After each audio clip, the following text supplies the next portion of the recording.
Yes. Yes. Okay. So sorry about that. I could not get unmuted, and I was trying to get a hold of somebody to help me get unmuted. I don't know why that wasn't working. So anyhow, so we're going to try and move through these slides pretty quickly because I know time is of the essence. So if you have any questions, please go ahead and enter them in the chat, and we'll try and get to as many of the questions as we can at the end of these PowerPoints. So two of the key differences that I want to highlight as we move from Go ArmyIgnitED to ArmyIgnitED are that we are moving from a pull system, which is where we pull data like we did from Go ArmyIgnitED. Soldiers did everything in Go ArmyIgnitED, and we pulled the data and loaded it to ArmyIgnitED, to a push system where now soldiers are applying for admissions and registering here with us at CTC using our processes, and we are pushing the data to ArmyIgnitED. So having said that, Army TA users are no longer applying and registering via an Army portal of any sort. Everything is starting here with CTC. But the one constant is that Army policies will still be enforced. So the only thing that's changing is, as far as from the soldier perspective and registration admissions, is that all of that is now happening on our systems as opposed to happening on a military system. So we'll step through a soldier's educational journey, and this is what should happen in a perfect world. But again, we know that this isn't necessarily a perfect world. So the first thing that a soldier should do is create an ArmyIgnitED account. And once that account is created, they should apply for admissions with CTC using our application. They should also seek academic advising and declare their major. And once they've declared their major with us through the admissions process, they should go back to ArmyIgnitED and create what is referred to as an education path. And this is where they identify for the Army side of the house the program that they're going to be pursuing. Again, we know that this isn't a perfect world. And for those of you who have been working with soldiers, you will know that we have soldiers who create their accounts and submit their ed paths before they apply for admissions with us. And then we have those soldiers who apply for admissions and register with us before they've created their account or submitted their ed path. So right now we're kind of all over the place, but this is kind of the ideal world, the perfect world, what should be happening. So once the soldier has declared their major or created their education path on the Army side of the house, a file is generated and sent to us. The evaluations team picks up that file every morning, and they process it through our system, but they also review those ed paths. They look at what the soldier has declared with the Army and what they have declared with us, and they either approve or deny those ed paths. And I believe that you'll be getting more information about that process at a later time. So now the soldier has declared their major, they've submitted their ed path, it's time for them to register for classes with CTC. Again, this is through our processes, whether it's through Web or Eagle Self-Service, or if I know that there are sites that still use forms and process that way. So whatever the process is at a site or the location, the soldier registers using our systems. In the evenings, what happens next is we will generate and submit, and this is where that pushing of data comes in, an enrollment file, which right now is also serving as that ETP request file. The key for a student to be included in an enrollment file or that ETP file is that they have to be coded ARTA, A-R-T-A, or TARTA, that's on the MILS screen. If they are not coded, one of those codes, they will not be picked up on that enrollment file, and it will not get submitted. Their registration request will not get submitted to ArmyIgnitED. What do these codes mean? CARTA is conditionally accepted. So when a soldier applies with CTC, they identify themselves, they self-identify as an Army TA user. But we have not received any kind of notice saying that, yes, Army has approved them as a TA user. So they are conditional. ARTA means that we have actually received approval from Army that they are true valid Army tuition assistance users.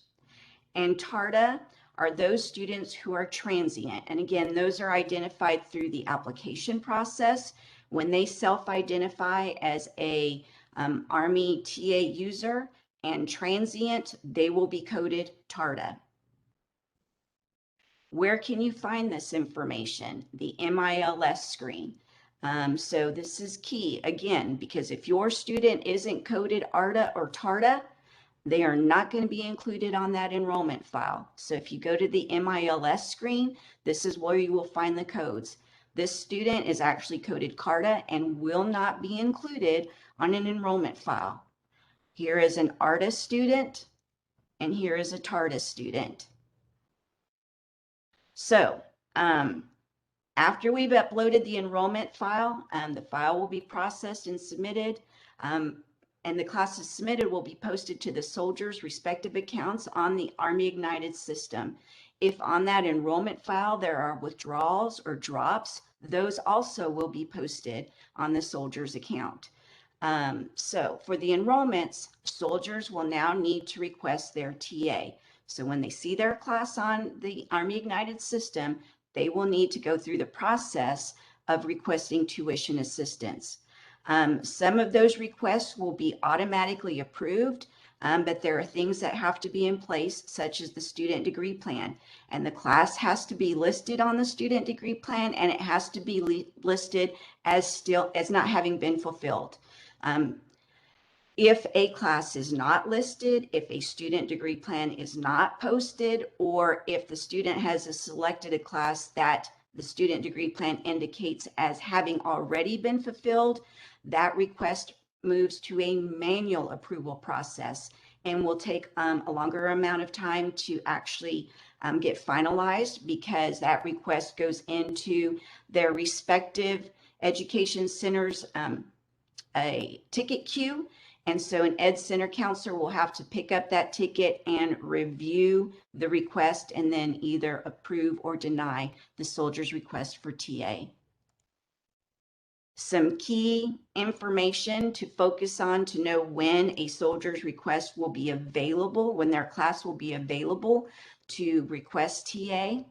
Those key times are 4 p.m. Monday through Thursday. So at 4 p.m., soldier has to already be enrolled in order to be picked up on the file that will be run at 5 p.m. And all of these times are Central Time, okay? So if you've got a soldier at Joint Base Lewis McChord, it's actually 2 o'clock p.m. their time. On Fridays, the magic hour is 10 a.m. Soldier has to be enrolled before 10 a.m. if they're going to get pulled on that 11 a.m. file. If they aren't on these haven't enrolled by these times, then it's going to be the next business day that their enrollment will get picked up. And here are some examples.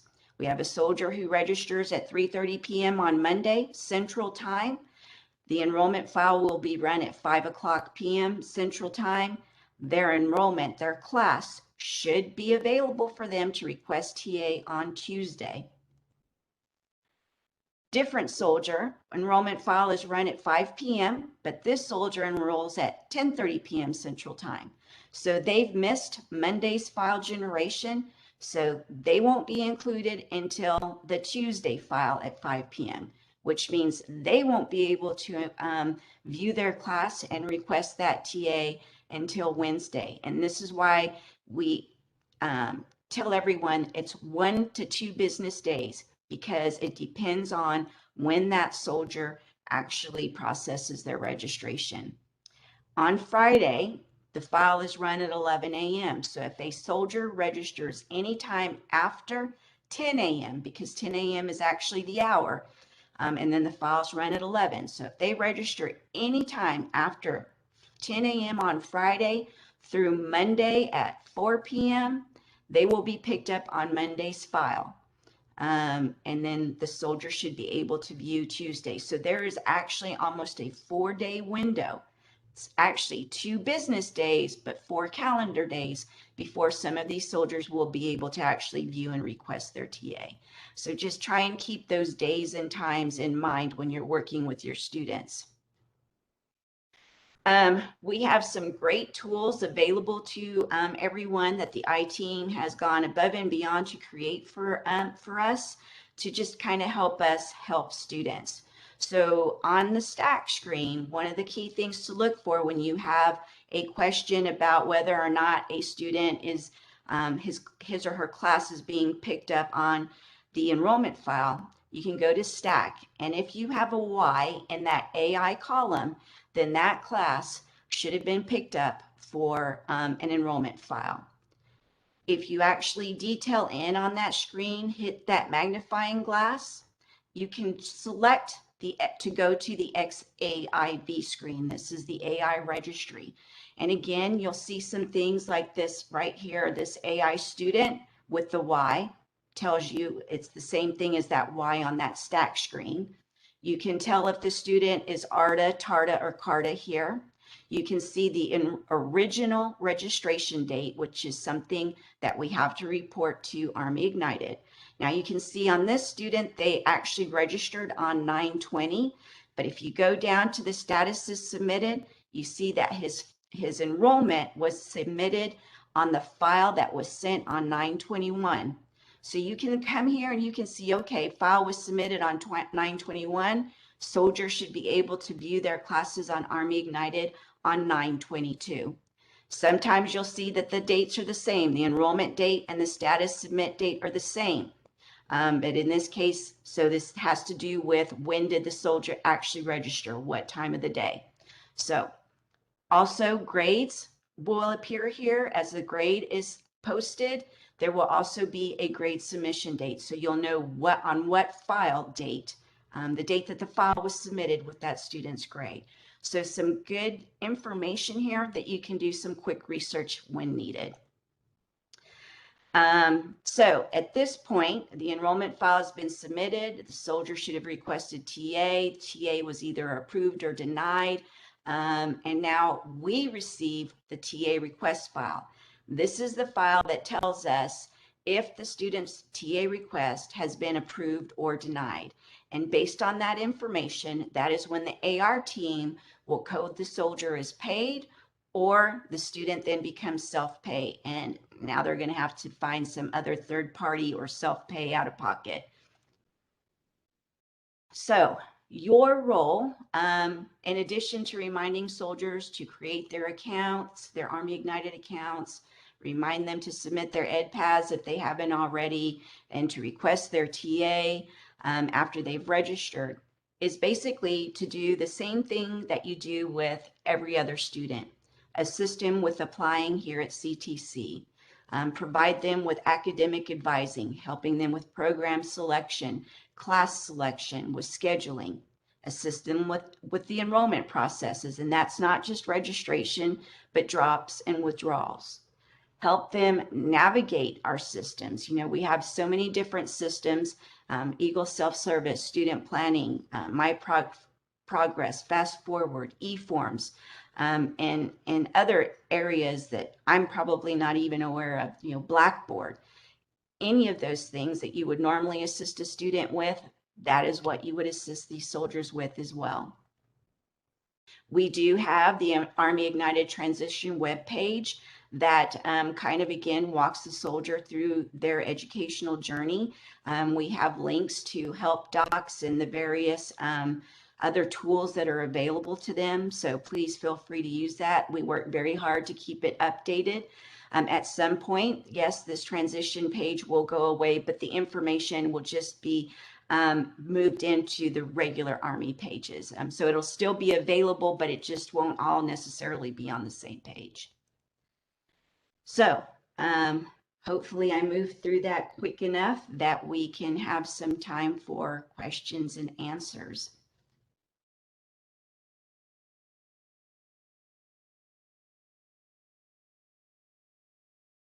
If you have any questions, you can put them in the chat window.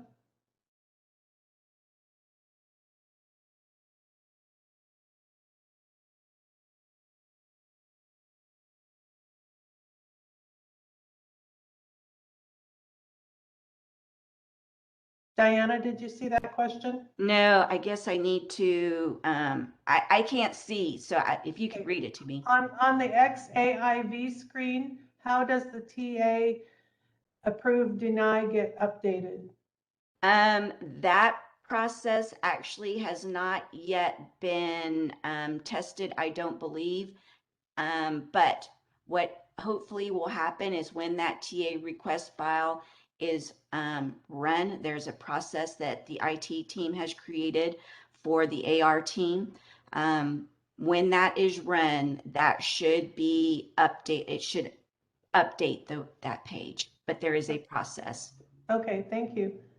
Another question, is there a max amount of time on an Army student will stay in CARTA? No, it's until we receive notification that they are actually TA and a TA approved user. So indefinite.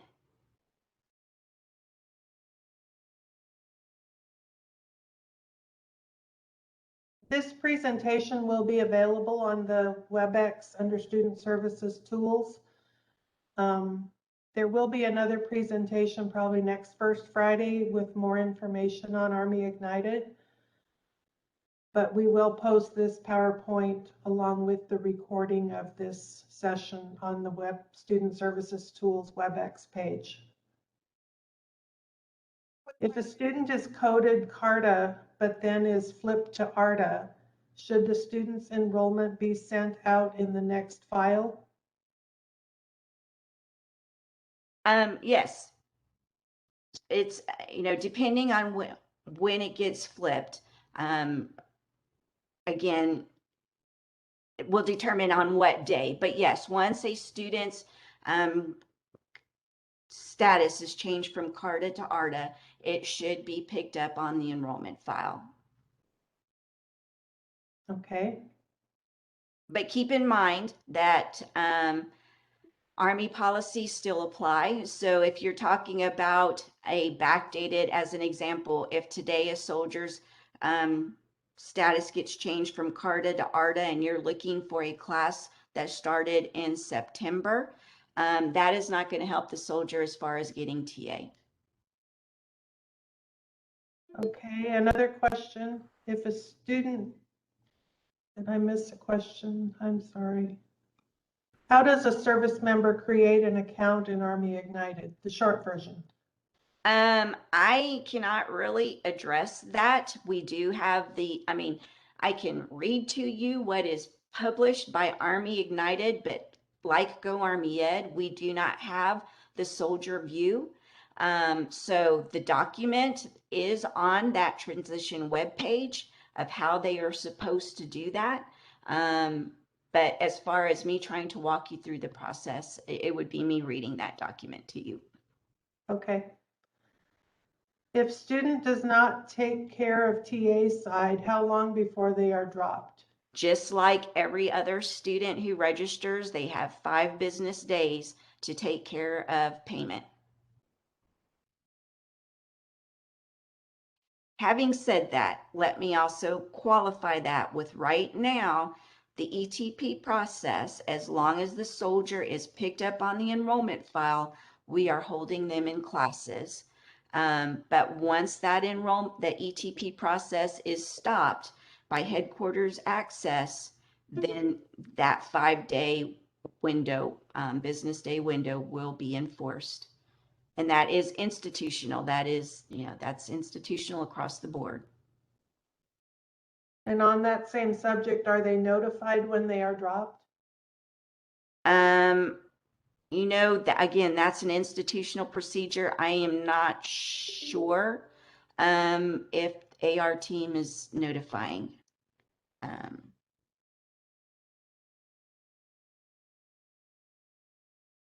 It's the same process for every student. So if non-Army students are being notified, then the Army students would also be notified. Justin has sent in here, AR sends emails to all students that they are dropped for non-payment. There you go. Thank you, Justin. Thank you.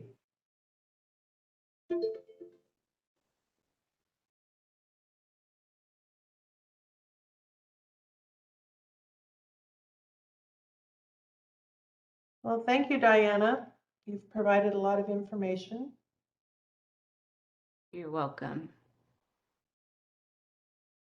If there's no other questions, we'll let everyone get back to their day.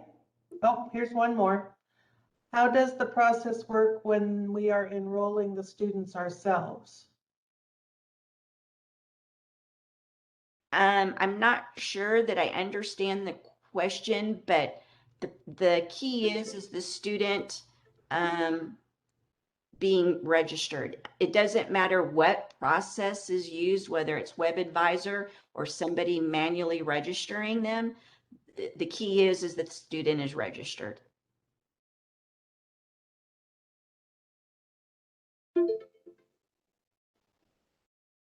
That was from Health Sciences. Where is the one place that Army students are not following through or understanding the process? Right now, we have soldiers who are not submitting their education paths. When they are submitting their education paths, they aren't necessarily selecting the correct zip code or area of study. It's referred to as area of study, but it's the zip code description. We do have a crosswalk for our programs to the appropriate zip code or area of study on our transition website. And again, when the transition website, when that web page goes away, that crosswalk will still be out there to help soldiers. I know I have provided that information to several education centers to help our students. The other thing is we still have soldiers who are not actually following through with the request for TA.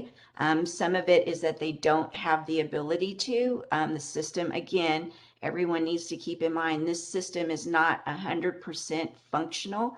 We still have a lot of issues, and we're working through them, but they still exist. So that is also a concern. But for the most part, I think a lot of soldiers are trying, and there's a lot of them who are being successful.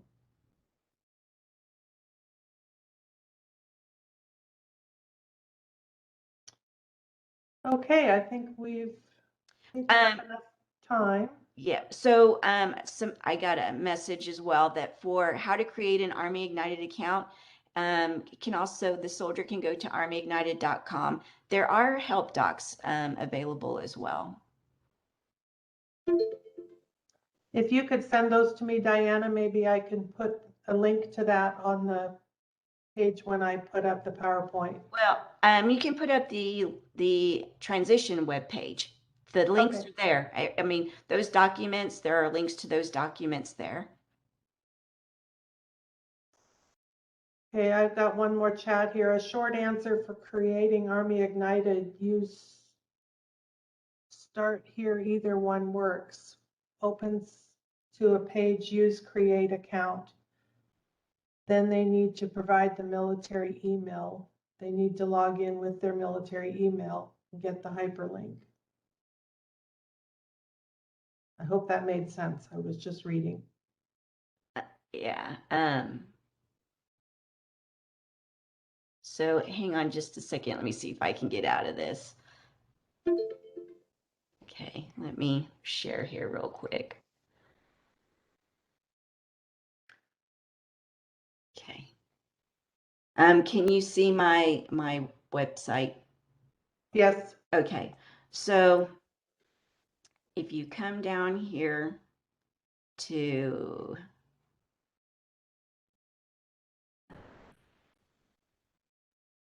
this create an ed path. Sorry, I think it's up here. Yeah, so if on the transition page, right here, sorry, have you created your ArmyIgnitED account? The ArmyIgnitED is a link to the ArmyIgnitED webpage, but created here will take them to the how to create their user account. So again, you know, when you ask me what is the process, this is what I would refer you to. This is where the information resides.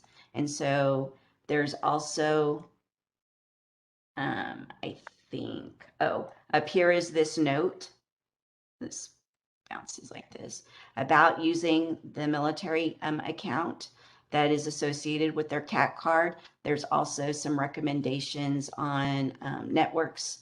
So truly, I've tried to make sure that we've got the critical information and the process laid out. So the ETPs, exploring their academic programs, the admissions. The admissions is the CTC admissions process with links to help, points of contact, declaring their major, which includes their submitting their ed path, how to submit an education path. And then for special programs, and here is the zip code and description, the crosswalk that I was talking about, which is our programs with the zip code descriptions, which ArmyIgnitED refers to as areas of study. And then, of course, registration. But again, this is all of our processes. But we also have the note about do not get dropped. And there's a how-to guide. And this is on page 6 is where they actually start talking about requesting TA. And then about schedule changes. And then some helpful links. So tried to be very concise and have everything on this page that hopefully the soldier would need in order to be successful. Okay, there's one last question here and then we've got to stop. So just to confirm, an Army student will start by submitting an online application just as a civilian student? That is the first step? That is the first step with CTC. We would hope that the soldier actually would visit with an education center first to create their ArmyIgnitED account and make sure that they are actually eligible to participate. But with CTC, definitely the first step, application for admissions. They follow, within CTC, they follow our processes just like every other student. Applying, academic advising, declaring a major, registering, just like every other student. Okay. Thank you, Diana. You're welcome. Thank you all for joining us today.